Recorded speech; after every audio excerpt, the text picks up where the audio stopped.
Bro, I thought this was AI. I thought it was AI. I watched it and I was like, oh wow, they're doing crazy with stuff with AI right now. We got to be careful not to get misinformation due to people manipulating videos to make it sound like somebody's saying something that they're not, especially when it's somebody that of such importance. I saw this video last night. A friend of mine on Twitter, one of our followers over there on X, he sent this to me. And I watched it and I was like, dude, this is not real. This can't be. No, this isn't right. Well, my team today came to me with the footage, the actual footage of it happening, of that day, of the man saying this, this former 3-star ranked general in the Pakistan army. And presently he's now a commentator. He previously served as the 10th district general of ISI and former director general of the Pakistan army. What he said, whoa, dude. To give the Taliban and their supporters in Pakistan a big applause. You've said in the past that the US and Pakistan are, quote, at war against each other. Yeah. They deluded themselves in believing that they were allies. Actually, they were not. The allies have the same objective, which we did not have. The allies also agree on a certain approach on which we did not. One side gives the other side billions of dollars in aid, and the other side takes the money, pockets it, and then goes and helps the enemies of the people who gave them that cash. So we fooled them. Is that what you think? You fooled them? No harm in doing that. If you cannot ride 2 horses, you have no business to join the circus. You know who gave that advice? An illustrious British diplomat, Secretary General of NATO, and he was talking to Cohen, the Defense Secretary of the United States. These states play double games. The morality takes a backseat. They are now blowing up kids' schools in Pakistan. They have been carrying out gross acts of terror for the past few years. Pakistani soldiers, people you served with, have died at their hands. That is a blowback from your pragmatic policies. Collateral damage. I think they're mad at him. I don't think he can leave the United States now. I think he's in the United States or England, and he's not allowed to. Pakistan won't let him back in. This guy, you got to see this. And I'm going to show this to you. I'm going to show this is going to be part of the video. There's a lot of things going on here. You got to watch this to understand what is happening right now in the world, with, especially with Donald Trump, with Pakistan, and with India. It's bigger than it looks. It's deeper than you think. And we're going to go over that right now. We're going to hit step by step, little by little. So I just want to say thank you all for watching. Don't miss this. You're not going to want to miss this because, wow, dude. Of course, this has to happen too, right? Right now. Active in trying to do external plots globally to include against the homeland.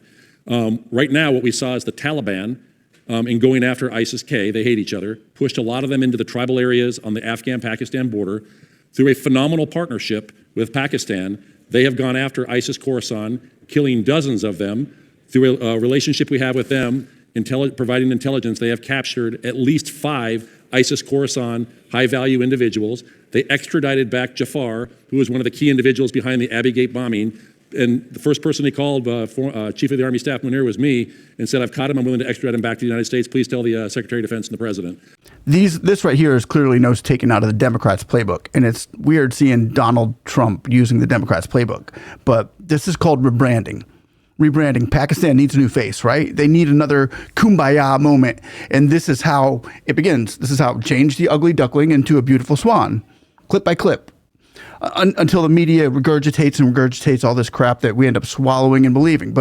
And we'll get more into depth with that, because if this is all you know about how rebranding takes place, then you haven't done your homework very well and relying on 2-minute answers to a question. And that's just child's play, because there's always a lot more involved like this.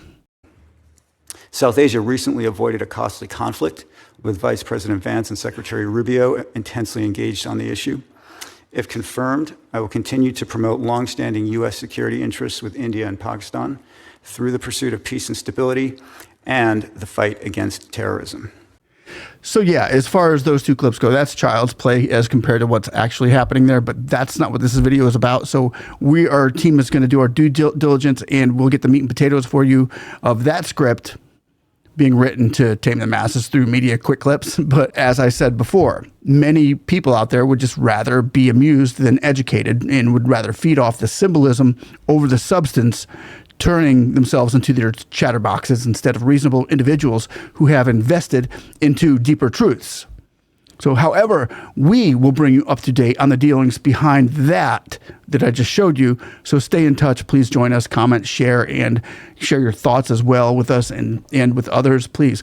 And we're grateful to have all of you here. Blessings and salutations from the Speak and See show. Now, for another piece, as we puzzle this India-Pakistan-America mess together, as we puzzle this together, right? In all of your honesty out there, in your historical data and facts, let me ask you this. Is Trump getting outsmarted by Pakistan? I mean, if it was Putin, we'd be like, okay, I get it. It's Putin. He's a slick cat. Touche. We'll get you back on the next one. Or if it was even Xi Jinping, got him on that one. Well played, Xi Jinping, or even outsmarted by Modi. We get that. But Pakistan? And this isn't something I'm making up.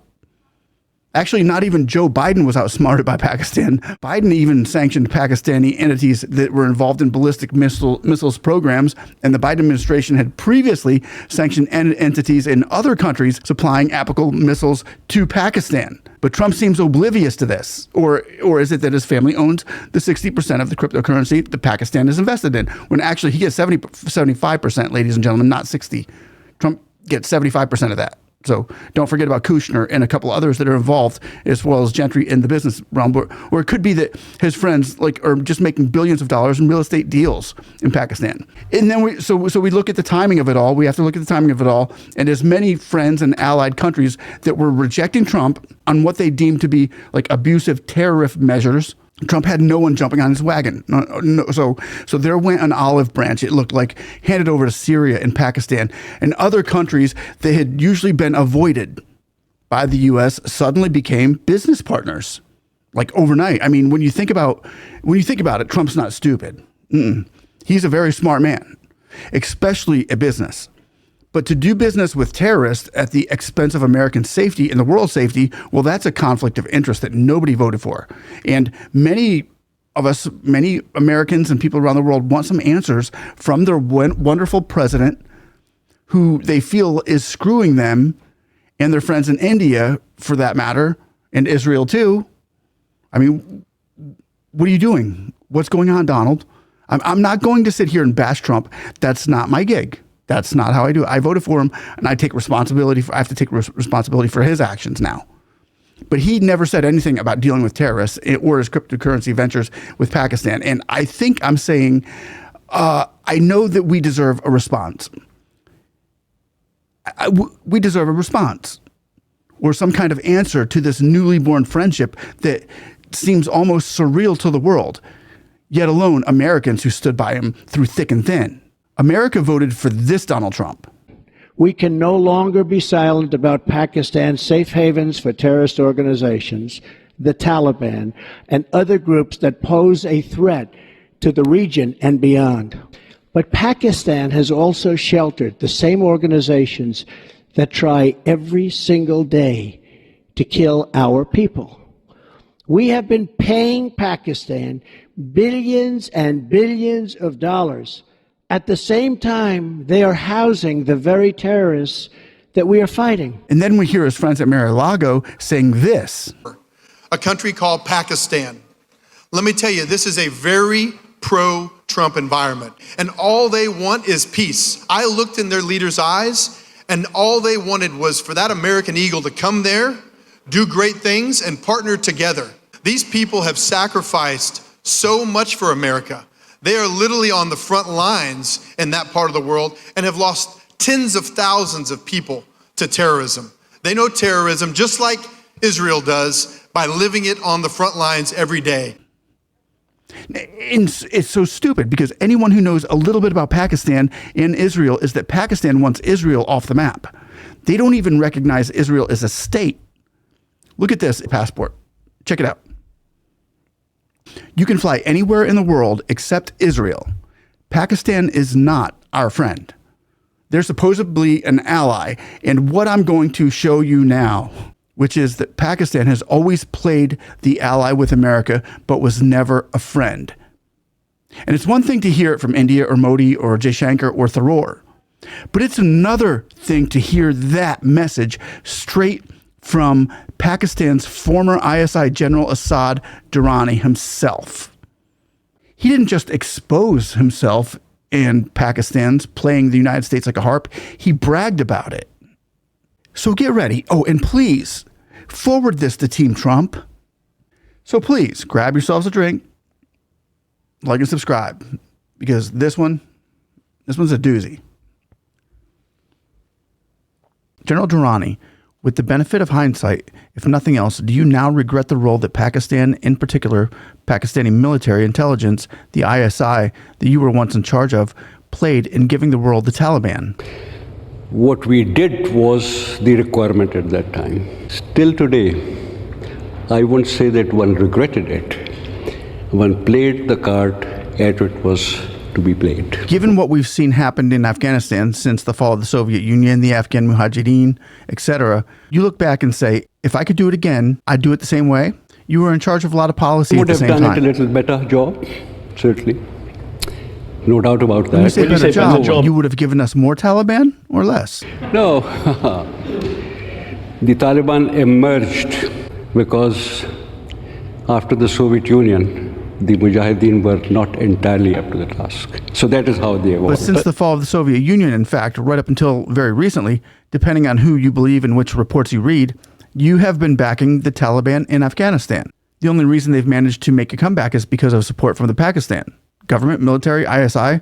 That's pretty outrageous, isn't it? Isn't it? After 2001, after the invasion of Afghanistan, the Taliban made the first move to reconciliate with the Kabul regime, which was rejected. And if they had to rise again to resist foreign occupation, and at 1/3 of the Afghan population is sympathetic. If you're saying they've got potential Taliban. support, undeniably they do. They represent factions of Afghanistan. Undeniably they do. That means, yes, you try to bring them into political process. It doesn't mean you actually secretly behind the scenes support their so-called insurgency and help them by giving them weapons and letting them blow stuff up. How else would anyone speak to them unless they have some power potential?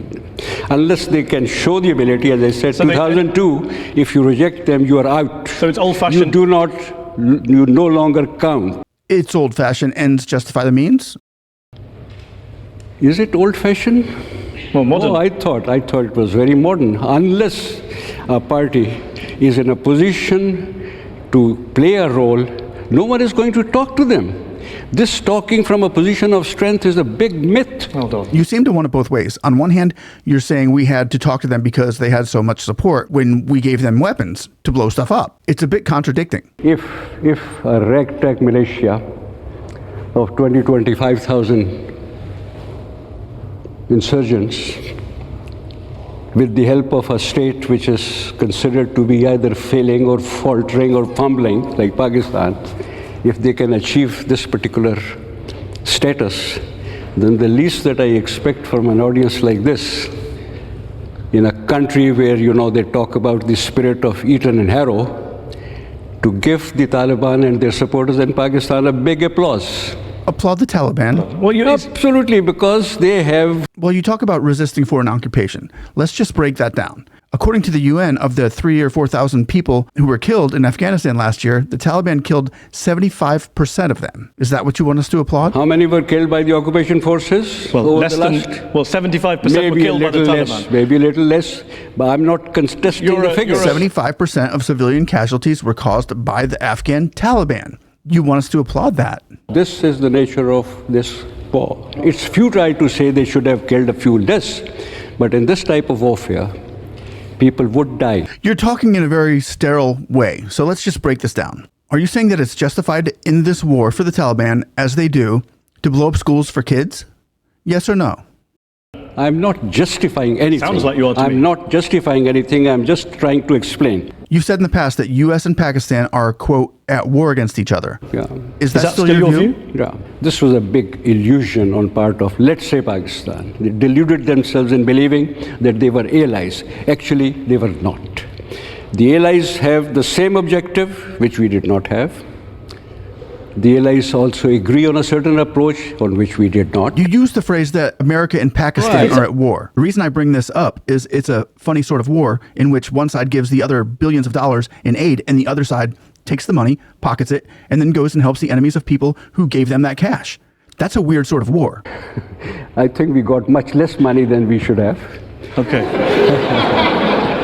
Okay, they didn't give you money to go and help their enemies and give safe houses to Taliban leaders and coordinate their activities in Afghanistan with roadside bombs and et cetera, et cetera. Etc. So we fooled them. Is that what you think? You fooled them? No harm in doing that. Because What would you say to someone who says basically the behavior of Pakistan in recent years, in which you're clearly proud of, is the behavior of a quite treacherous and duplicitous country? if you cannot ride two horses, you have no business to join the circus. Okay.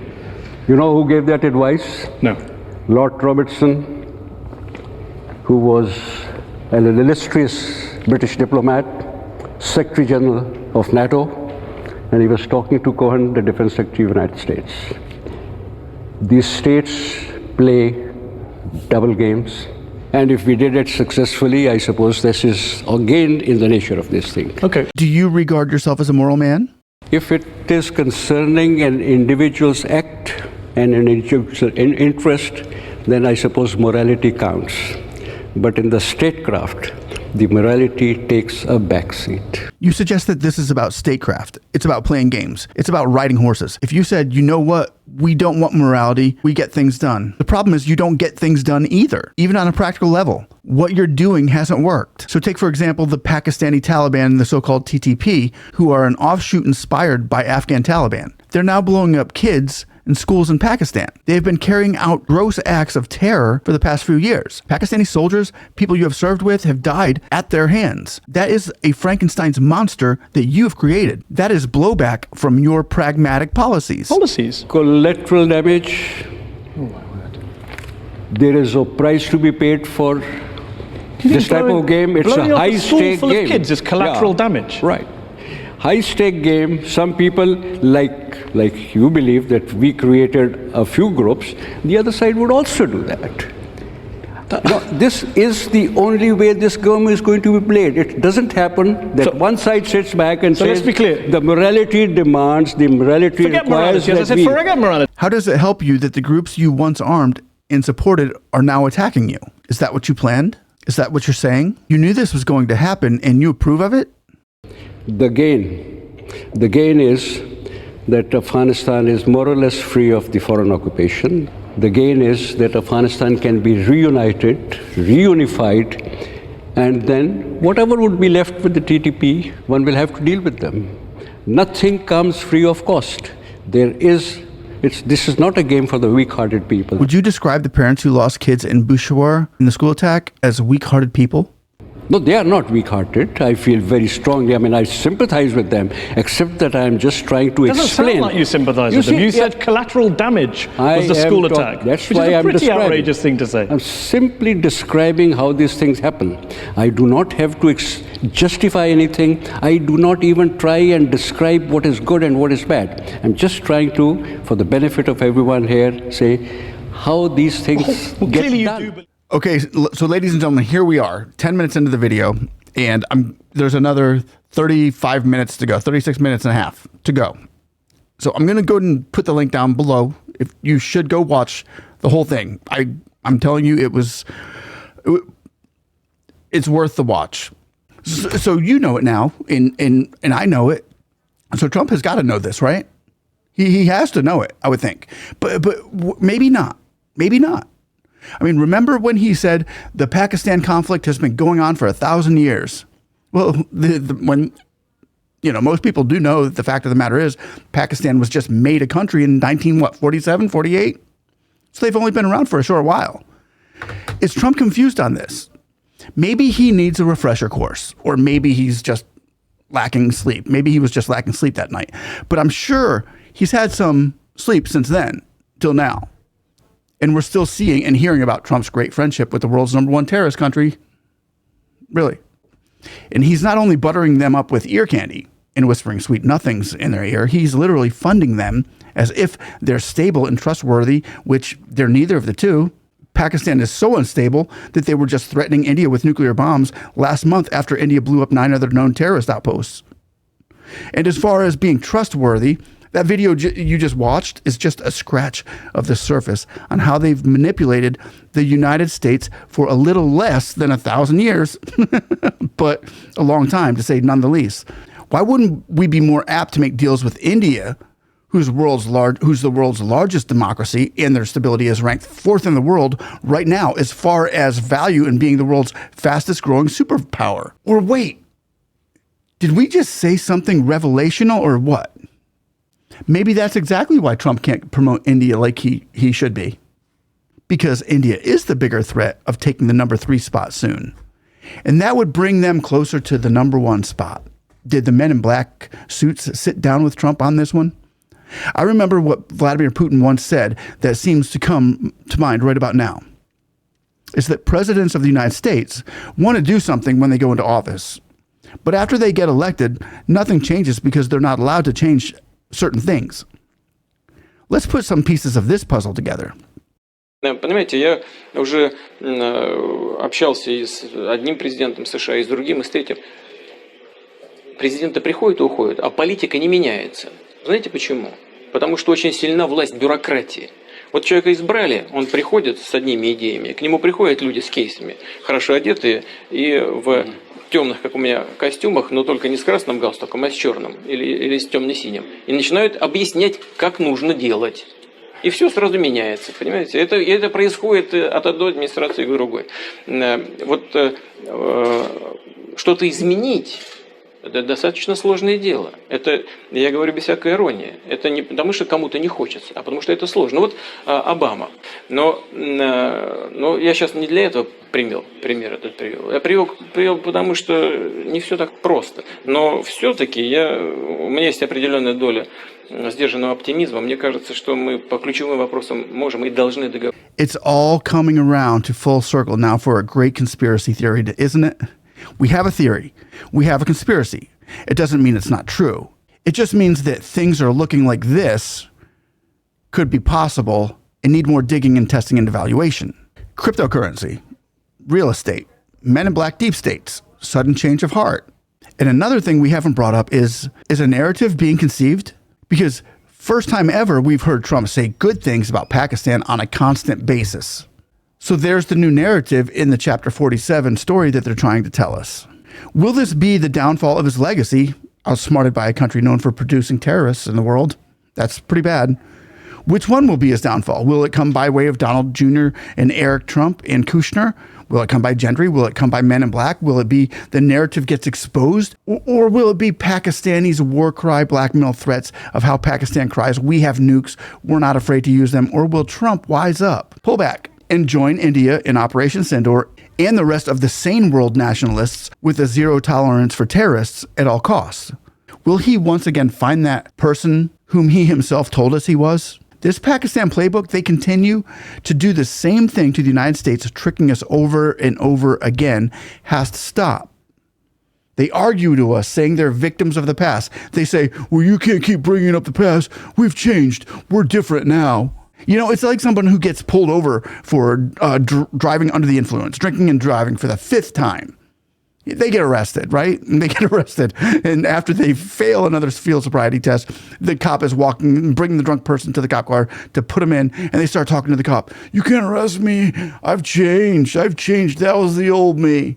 It's like, you just got caught again. You keep doing it. The cop's not going to uncuff that person and say, yeah, well, we all deserve a 10th chance. Here's your keys and a few bucks. Go buy yourself a drink, but don't drink and drive again because you've changed. That would be stupid. That would be insane. That would be being outsmarted by a drunk man who does the same thing over and over again. Well, that was just a off the top of my head assumption of what I see going on. Is it what you see going on? Isn't it what we know to be true is biting somebody who doesn't know to be true? Or does he know? And is there more to this than meets the eye that, you know, is this just old play politics? Same old, you know, same story, different day. Is he just another politician like the rest of them? Is he not different? Does he just play to the beat? What is his agenda on this? You tell me. I learn more from you than you do me, so let me know down below. Let me know down below. But all in all, I know that I'm just going to continue to pray and continue to ask the Lord Jesus Christ right here, Heavenly Father, bring peace, bring understanding, bring wisdom and discernment to the world, to our leaders, and let the peace of God reign on this earth once again. In Jesus' name, I pray. Anyway, ladies and gentlemen, I hope you enjoyed this. And like I said, we're going to go into the other areas. We're going to dig a little bit deeper, and we're going to find more information for all of us to understand what the heck is going on out there. Anyway, once again, I want to thank you for watching. Have a blessed day. We'll see you on the next one. Bye-bye.